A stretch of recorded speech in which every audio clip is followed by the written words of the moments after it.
샬롬, 반갑습니다. 여러분, 한 주 동안 평안하셨죠? 오늘은 바울의 전도 여행 제5강입니다. 제가 기도하고 5강을 시작하도록 하겠습니다.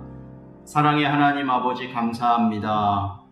바울의 전도 여행 지금까지 함께하여 주셔서 감사를 드립니다. 오늘 마지막 5강입니다. 이 마지막 강의를 강의하는 저에게 또 듣는 모든 분들에게 하나님 은혜를 베풀어 주옵소서.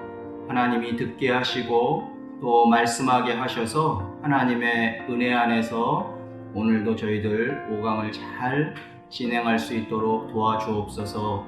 감사드리며 사랑의 예수님의 이름으로 기도드립니다. 아멘. 벌써 오늘이 바울의 전도 여행 마지막 강의입니다. 마지막 제5강의 주제는 로마에서도 증언하여야 하리라 입니다. 그런데 제가 2강에서 설명드리지 못한 부분이 있었죠. 예루살렘 종교회의였는데요.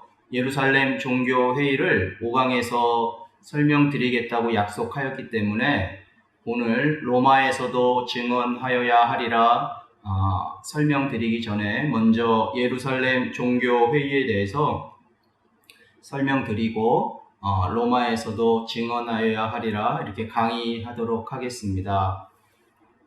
오늘 강의는 먼저 사도행전의 주제 성구라 할 수 있는 사도행전 1장 8절 말씀을 읽음으로 시작하도록 하겠습니다.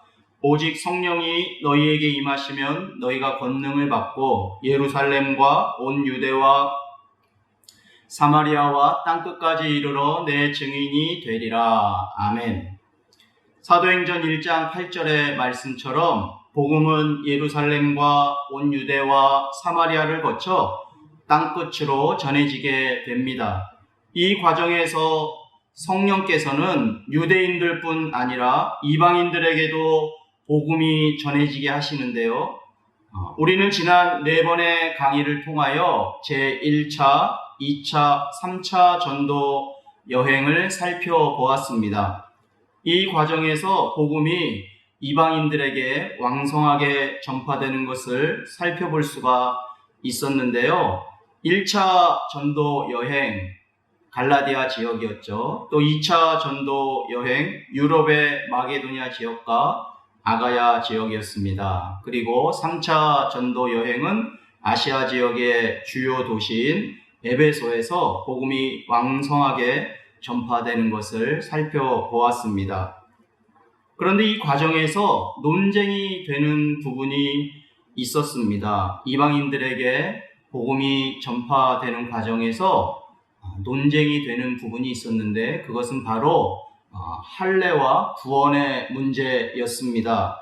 1차 전도 여행이 끝난 후에 안디옥 교회로 돌아온 바울과 바나바는 제자들과 함께 오랫동안 안디옥 교회에 머물러 있었습니다. 존 스토트 목사님에 의하면 1차 전도 여행과 2차 전도 여행 사이의 기간이 5년이라고 제가 지난번 강의 때 말씀드렸던 것 기억나시죠? 사도행전 14장 28절에 보면 이렇게 말씀합니다. 바울과 바나바가 안디옥 교회로 돌아온 이후에 제자들과 함께 오래 있으니라 이렇게 말씀하고 있습니다. 이때 어떤 사람들이 유대로부터 내려왔습니다. 아마 안디옥 교회로 내려온 것 같습니다. 내려와서 안디옥 교회의 형제들을 가르치기 시작했는데요. 그들이 가르친 내용은 이런 것이었습니다. 모세의 법대로 할례를 받지 아니하면 능히 구원을 받지 못하리라 라는 것이었습니다. 이로 인하여 바울과 바나바 두 사람과 또 그들 사이에 안디옥 교회 형제들이겠죠. 그들 사이에 적지 않은 의견 차이가 발생했고 논쟁이 일어났다라고 성경이 말씀하고 있습니다. 안디옥 교회 형제들이 이 문제와 관련해서 바울과 바나바 두 사람 그리고 그들 중에 다른 몇몇 사람들을 예루살렘에 있는 사도들과 장로들에게 보내기로 결정하였습니다. 이와 관련된 말씀이 사도행전 15장 1절 2절 말씀인데요. 어떤 사람들이 유대로부터 내려와서 형제들을 가르치되 너희가 모세의 법대로 할례를 받지 아니하면 능히 구원을 받지 못하리라 하니 바울 및 바나바와 그들 사이에 적지 아니한 다툼과 변론이 일어난지라. 형제들이 이 문제에 대하여 바울과 바나바와 및 그 중에 몇 사람을 예루살렘에 있는 사도와 장로들에게 보내기로 작정하니라. 여러분, 할례와 구원 문제라는 그런 쟁점을 가지고 떠난 바울과 바나바 일행은 예루살렘에 도착하여서 예루살렘 교회 사도와 장로들에게 영접을 받게 됩니다. 그리고 바울과 바나바는 예루살렘 교회 앞에서 보고를 하게 되는데요.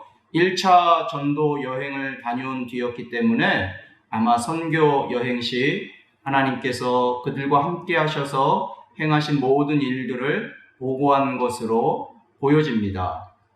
바울과 바나바가 예루살렘 교회 앞에서 보고를 할 이때 바리새파 중에 어떤 믿는 사람들이 일어나 이렇게 말하였습니다.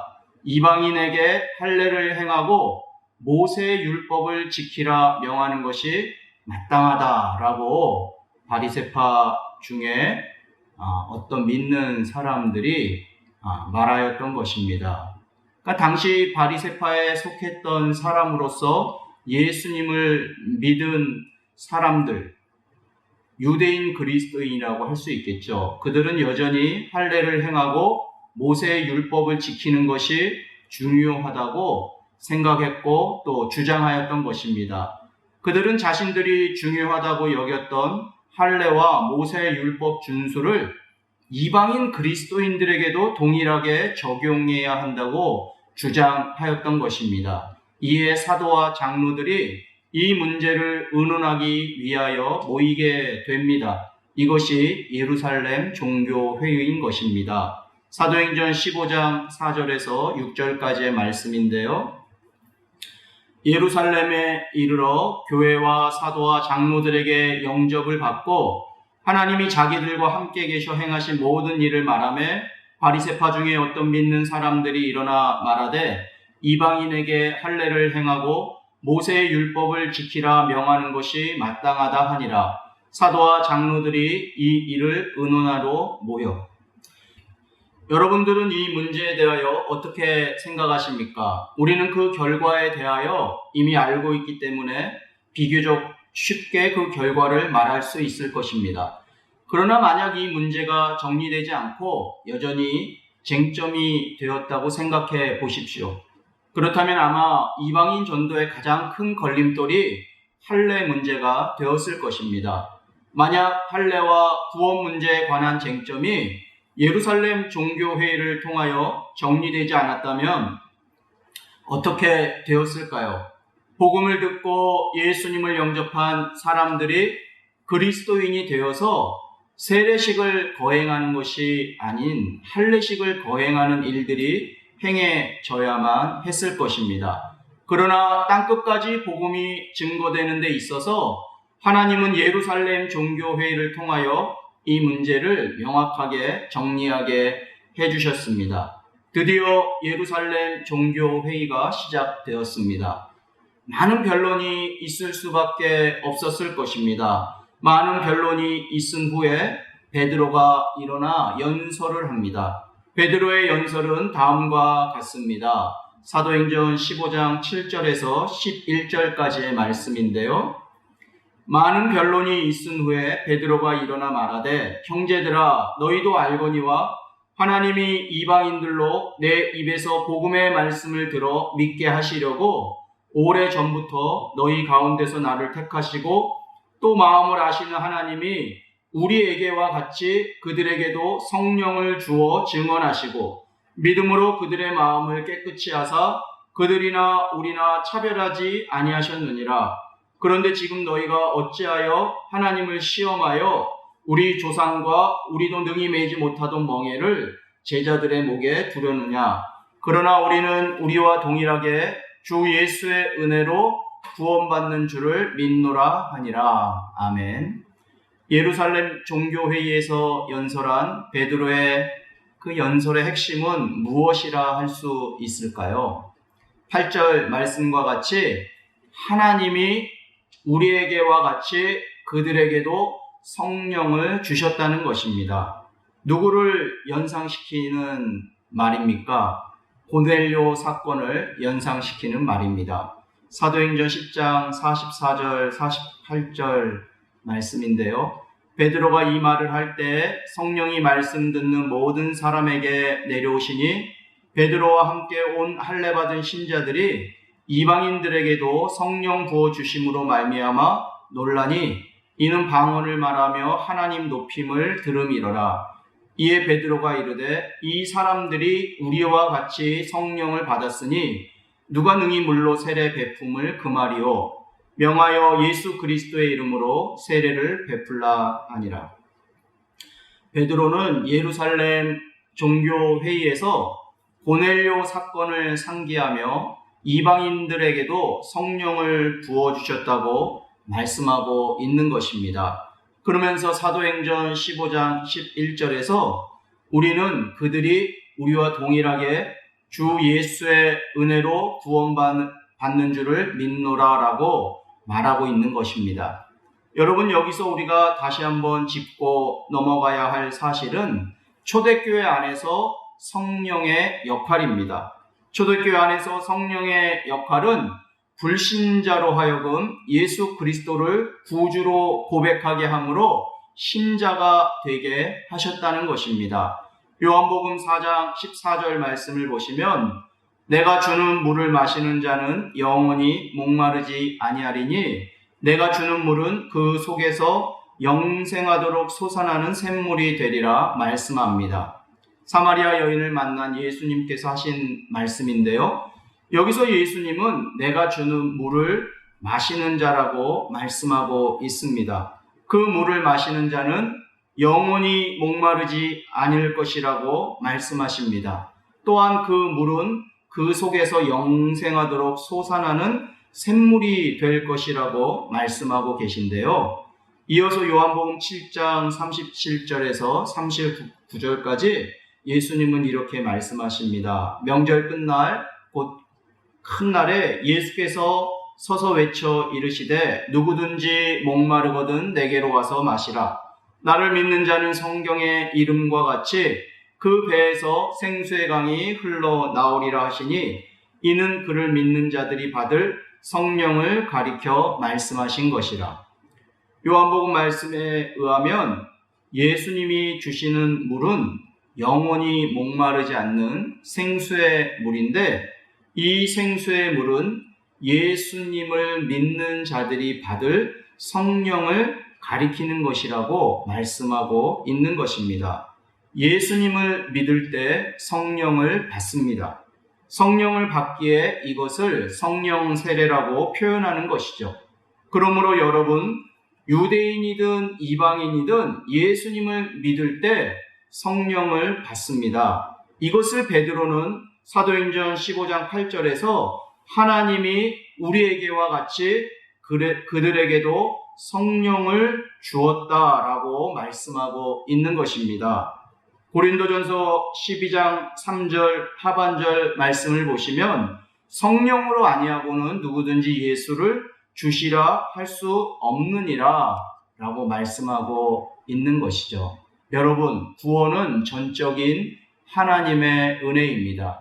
그러기에 우리가 구원받는 것은 하나님의 은혜인 것입니다. 내가 구원받고자 해서 구원받게 되는 것이 아닙니다.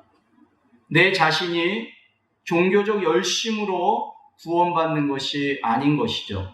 하나님께서 구원하시고자 작정하셨기에 우리에게 성령을 부어주셔서 예수님을 믿음으로 고백하게 하시고 구원의 백성이 되게 하시는 것입니다. 그러기에 구원은 전적으로 하나님의 주권적 영역입니다. 구원은 우리 인간이 할 수 없는 하나님만이 하실 수 있는 영역인 것입니다. 하나님께서 우리로 하여금 복음을 전하게 하셔서 우리가 전한 복음을 듣고 구원을 받게 하시는 것입니다. 그러므로 우리가 표현할 때 조심해야 될 것은 마치 어떤 사람에 의해 구원을 받은 것처럼 표현하는 것을 우리가 삼가해야 될 것입니다. 구원은 전적인 하나님의 은혜입니다. 그러기에 베드로는 예루살렘 종교회의 연설 중 사도행전 15장 11절 말씀을 통해 이렇게 말하고 있는 것입니다. 우리는 그들이 우리와 동일하게 주 예수의 은혜로 구원받는 줄을 믿노라. 아멘. 주 예수의 은혜로 구원받는 줄을 믿노라 라고 말하고 있는 것입니다. 그러니까 예루살렘 종교회의에서 뜨겁게 논쟁이 됐던 할례와 구원의 문제, 거기에 대해서 베드로는 은혜다. 구원은 주 예수의 은혜로 받는 것이다. 할례가 아닌 주 예수의 은혜로 받는데 그 증표가 바로 성령을 부어주신 것이다. 이렇게 말씀하고 있는 것이죠. 베드로의 연설 이후에 초대교회 예루살렘 교회의 지도자인 야고보가 일어나서 연설을 합니다. 사도행전 15장 13절 말씀인데요. 말을 마침에 야고보가 대답하여 이르되 형제들아 내 말을 들으라. 여기서의 야고보는 예수님의 동생 야고보를 말하는 것입니다. 예수님의 제자요 사도 요한의 형제였던 야고보는 이미 순교를 당하였다고 성경이 말씀하고 있는데요. 사도행전 12장 1절에서 1절 2절 말씀입니다. 그때 헤롯 왕이 손을 들어 교회 중에서 몇 사람을 해하려 하여 요한의 형제 야고보를 칼로 죽이니, 요한의 형제 야고보, 예수님의 제자였던 야고보는 순교를 당하였습니다. 그리고 지금 사도행전 15장 13절에서 일어나서 베드로를 뒤이어 연설하는 야고보는 예수님의 동생이었던 것입니다. 예수님의 동생 야고보에 대해서 잠깐 설명을 드리도록 하겠습니다.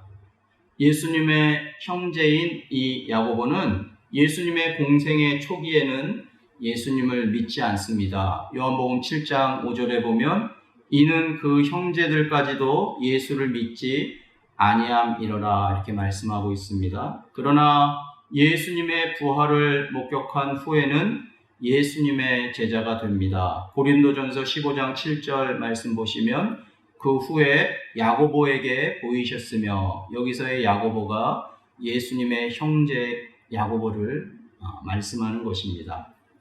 그리고 이 예수님의 동생인 야고보는요, 예루살렘 교회의 기둥과 같은 존재가 됩니다. 갈라디아서 2장 9절 상반절 말씀에 보시면 또 기둥같이 여기는 야고보와 이렇게 말씀하고 있습니다. 예수님의 동생으로서 초대 예루살렘 교회의 기둥과 같은 존재였던 야고보가 베드로에 이어 연설을 하는데요. 그 연설의 내용은 이렇습니다. 이방인 중에서 하나님께로 돌아오는 자들을 괴롭게 하지 맙시다 라고 자신의 의견을 제시합니다. 그러면서 이렇게 말하였습니다.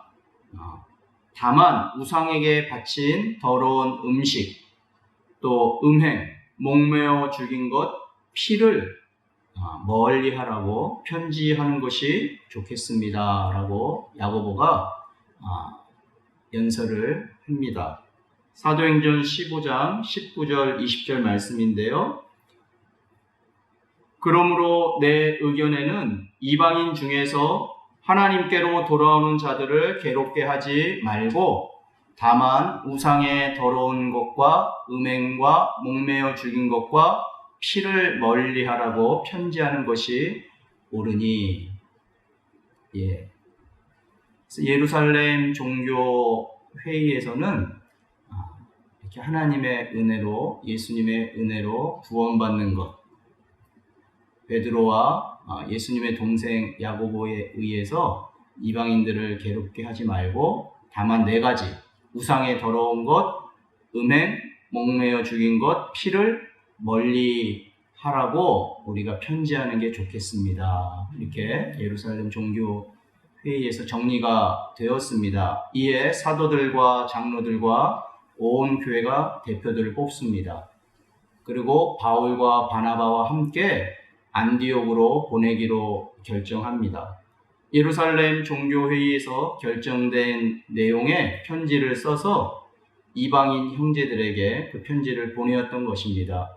이로 말미암아 이방인 전도의 문이 활짝 열리게 되었습니다. 갈라디아서 2장 16절 말씀입니다. 이 말씀을 읽음으로 예루살렘 종교회의에 관한 설명은 마치고자 합니다.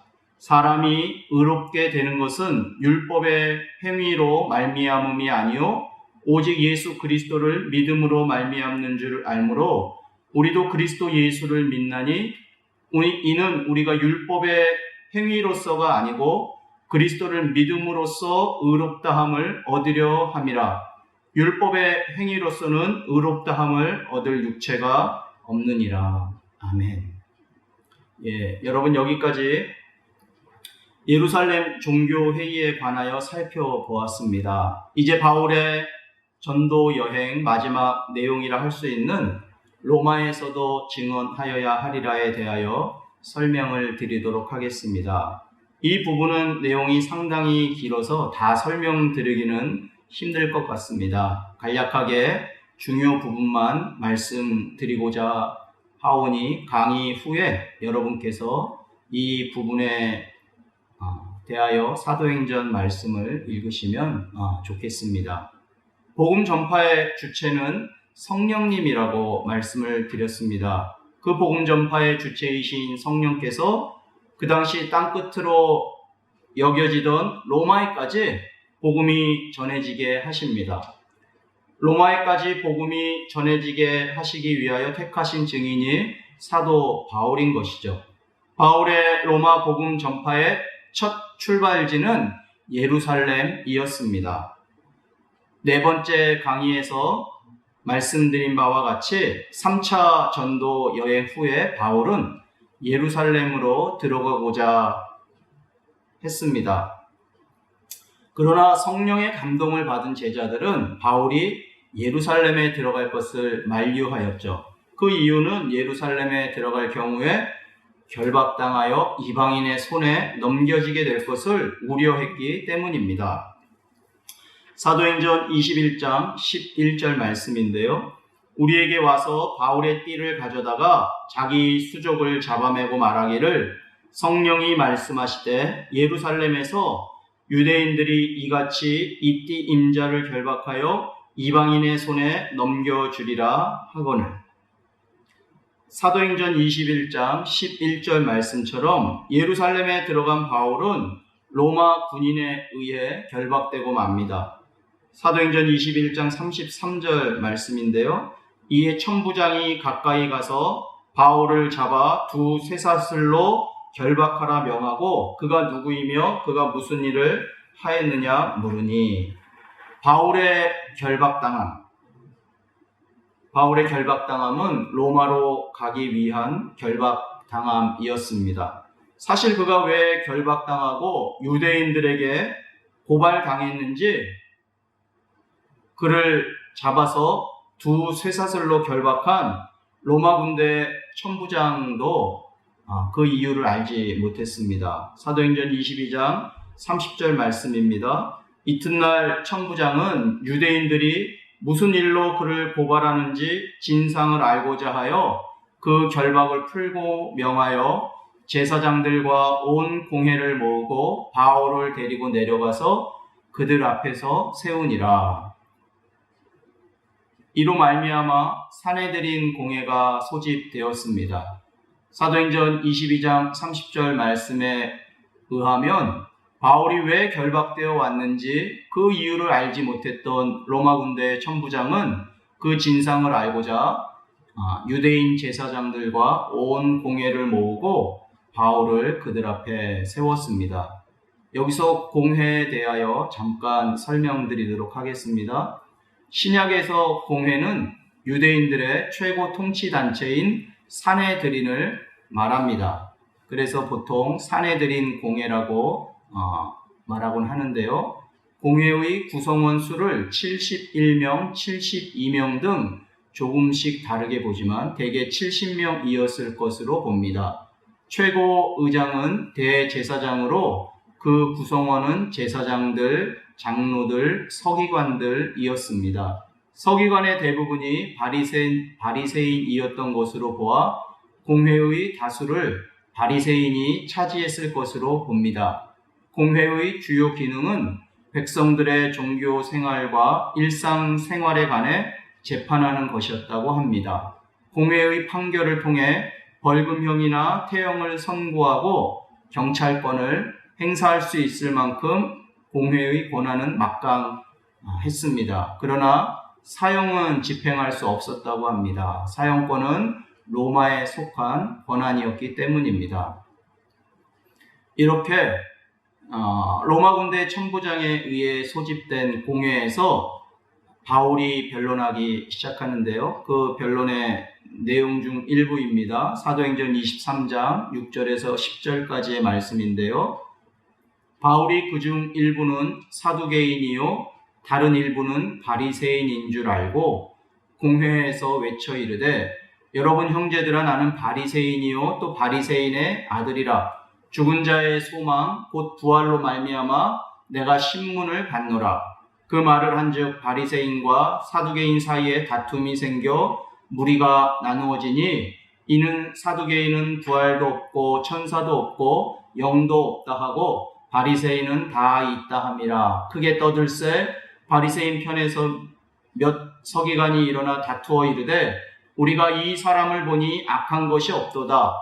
혹 영이나 혹 천사가 그에게 말하였으면 어찌하겠느냐 하여 큰 분쟁이 생기니 천부장은 바울이 그들에게 찢겨질까 하여 군인을 명하여 내려가 무리 가운데서 빼앗아 가지고 영내로 들어가라 하니라.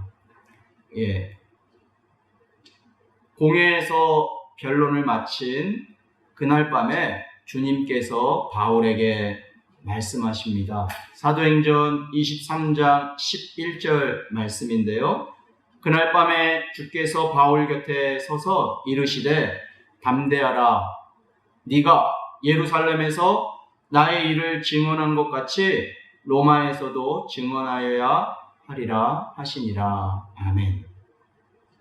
마지막 5강의 주제 말씀이죠. 이 부분에 대하여 최순봉 교수라는 분이 쓰신 글을 인용하여 여러분께 말씀드리고자 합니다. 최순봉 교수님은 자신의 글을 통해 이렇게 말하고 있습니다. 사도행전 23장 11절에 언급된 주의 음성은 바울에게 깊은 위로와 확신을 준 말씀입니다. 밤에 바울은 홀로 있는 가운데 자기 곁에 서서 말씀하시는 주의 음성을 경험합니다. 담대하라. 네가 예루살렘에서 나의 일을 증언한 것 같이 로마에서도 증언하여야 하리라는 말씀을 통하여 바울은 하나님 자신이 세워놓으신 계획을 의심할 수 없는 목적으로 삼게 됩니다. 하나님이 세우신 이 계획은 그 누구도 그 어떤 어려움도 방해할 수 없다는 확신을 바울은 갖게 되는 것입니다. 이제 바울은 주께서 말씀하심을 따라 로마에서 복음을 증거해야 하는 사명을 더욱 확신하게 됩니다. 여러분, 최순봉 교수님의 이 글을 통해서 로마에서도 증언하여야 하는 것은 바울이 세운 계획이 아닌 하나님이 세우신 계획임을 알 수 있습니다. 사실 바울은요, 결박당하여 로마에 갈 만한 어떠한 잘못도 없었습니다. 다만 하나님의 계획하심에 따라 바울은 결박당하여 로마로 압송되어 가는 것이었습니다. 바울이 어떠한 잘못도 없었다는 사실이 이 사도행전 성경 곳곳에 기록되어 있는 것을 발견할 수가 있는데요. 몇 군데만 살펴보고자 합니다. 먼저 사도행전 23장 26절에서 29절까지의 말씀입니다. 글라우디오 루시아는 총독 벨릭스 가깝게 문안하나이다. 이 사람이 유대인들에게 잡혀 죽게 된 것을 내가 로마 사람인 줄 들어 알고 군대를 거느리고 가서 구원하여다가 유대인들이 무슨 일로 그를 고발하는지 알고자 하여 그들의 공회로 데리고 내려갔더니 고발하는 것이 그들의 율법 문제에 관한 것뿐이요 한 가지도 죽이거나 결박할 사유가 없음을 발견하였나이다. 여기서 글라우디오 루시아는 로마 군대 천부장의 이름입니다. 천부장이 바울을 총독 벨릭스에게 보내면서 쓴 편지의 내용인데요. 그는 이 편지에서 이렇게 말하고 있습니다. 유대인들이 무슨 일로 그를 고발하는지 알고자 하여 그들의 공회로 데리고 내려갔더니 고발하는 것이 그들의 율법 문제에 관한 것뿐이요 한 가지도 죽이거나 결박할 사유가 없음을 발견하였습니다. 천부장의 편지 내용처럼 바울은 한 가지도 죽이거나 결박당할 만한 사유가 없었습니다. 그럼에도 그는 왜 결박당하여야만 했던 것일까요? 이미 말씀드린 바와 같이 결박당하여 로마로 가는 것이 하나님의 계획이었기 때문입니다. 우리에게도 때로는 이러한 일이 일어날 때가 있지 않습니까? 결박당할 만한 사유가 없었던 바울처럼 어떤 사유 없이 어려움을 당하는 경우가 있지 않으십니까? 이해할 수 없는 상황을 맞이할 때 그것이 하나님의 계획하에 있다고 우리는 생각해야 할 것입니다. 모든 것이 다 이해되면 얼마나 좋겠습니까? 그러나 이해되지 않는 상황이라 할지라도 우리는 하나님이 우리를 통하여 복음을 전하게 하시기 위하여 어려운 상황에 처하게 하신다고 생각해야 할 것입니다. 혹시 지금 하나님의 계획 속에서 어려움을 당하고 계신 분들이 계시다면 이 말씀을 통해 위로와 힘을 얻으시기 바랍니다. 이제 바울은 로마 총독 베스도 앞에 서게 됩니다. 조금 전에는 이 천부장이 벨릭스에게 편지를 썼는데요. 이제는 바울이 로마 총독 베스도 앞에 서게 됩니다. 왜냐하면 로마 총독이 벨릭스에서 베스도로 바뀌었기 때문입니다. 베스도 앞에 선 바울과 관련된 말씀입니다. 사도행전 25장 9절부터 12절까지의 말씀입니다. 베스도가 유대인의 마음을 얻고자 하여 바울더러 묻되 내가 예루살렘에 올라가서 이 사건에 대하여 내 앞에서 신문을 받으려느냐? 바울이 이르되 내가 가이사의 재판자리 앞에 섰으니 마땅히 거기서 신문을 받을 것이라. 당신도 잘 아시는 바와 같이 내가 유대인들에게 불의를 행한 일이 없나이다. 만일 내가 불의를 행하여 무슨 죽을 죄를 지었으면 죽기를 사양하지 아니할 것이나 만일 이 사람들이 나를 고발하는 것이 다 사실이 아니면 아무도 나를 그들에게 내줄 수 없나이다.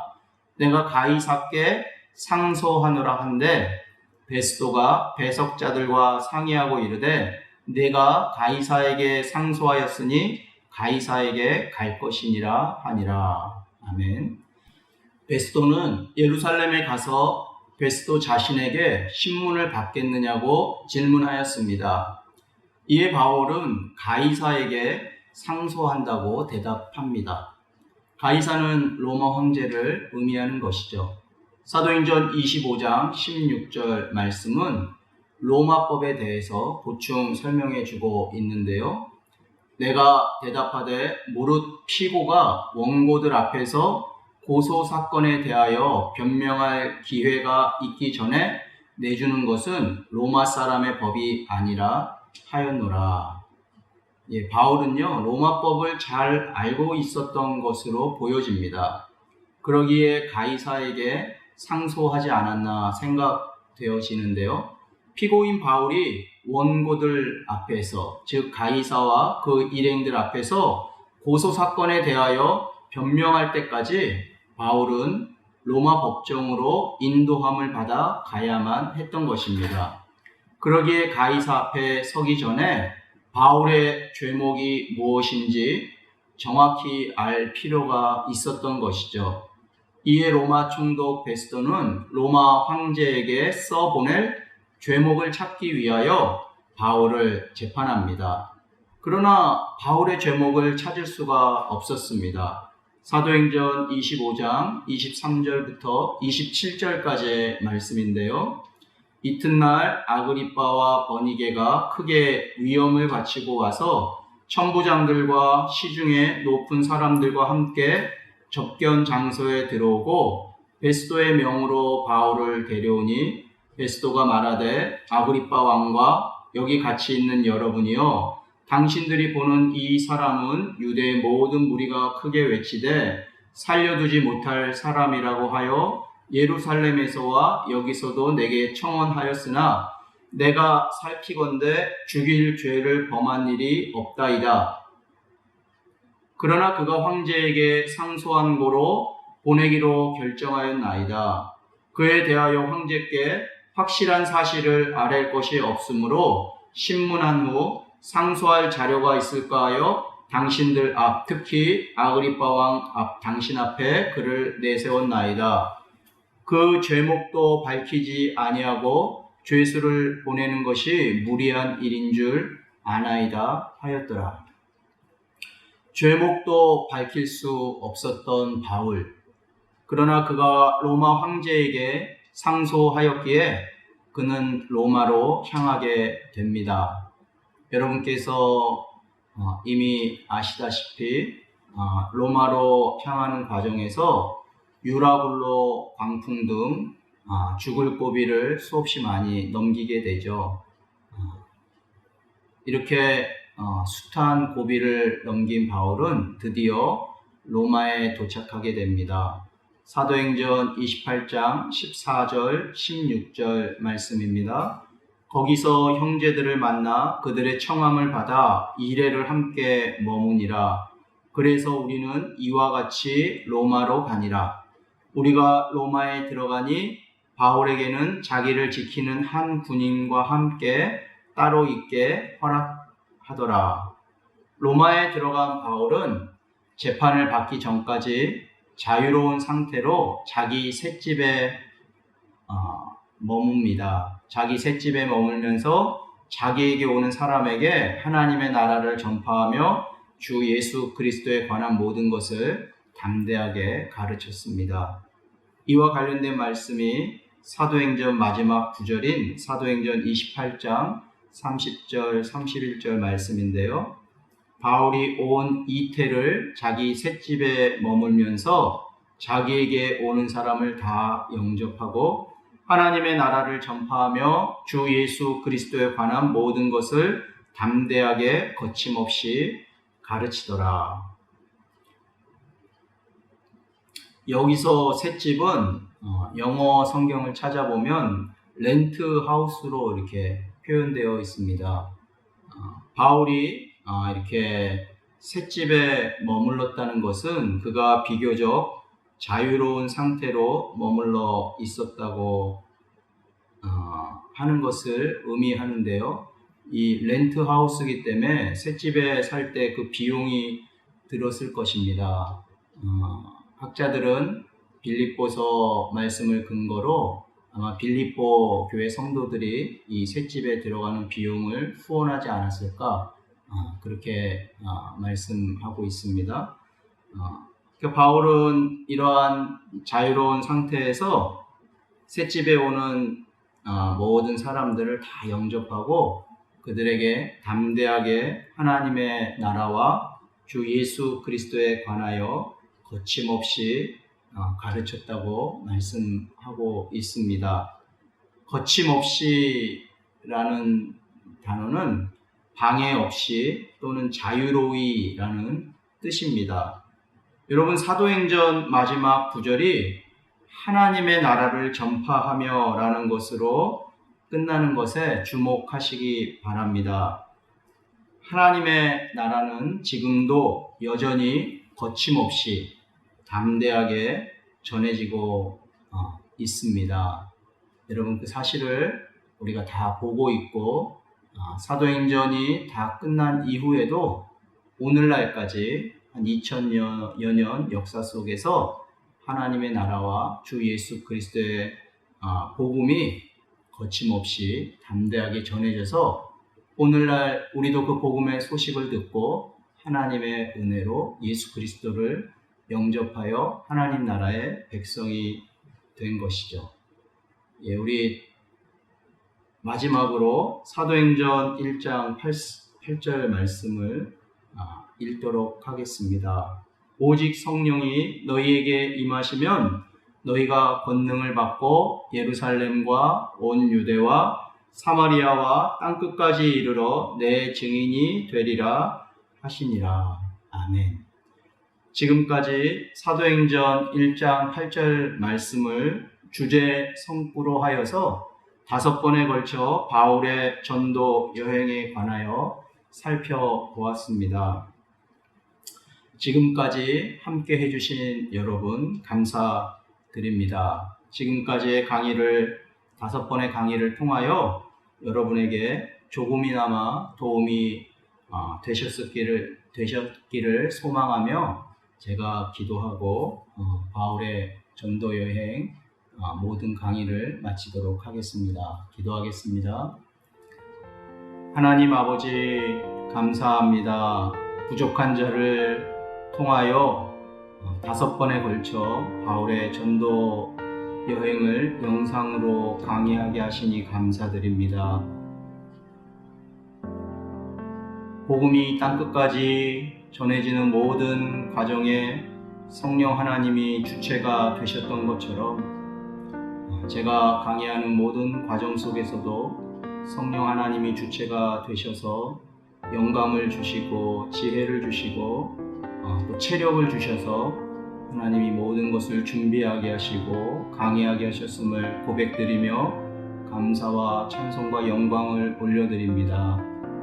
하나님 아버지, 간절히 소망하기는 이 영상 강의를 통하여 오직 우리 주 예수 그리스도께서만이 영광을 받으시고 또한 이것이 땅끝까지 복음이 전해지는 데 있어서 조금이나마 이렇게 역할을 할 수 있도록 성령님 도우시고 인도하여 주옵소서.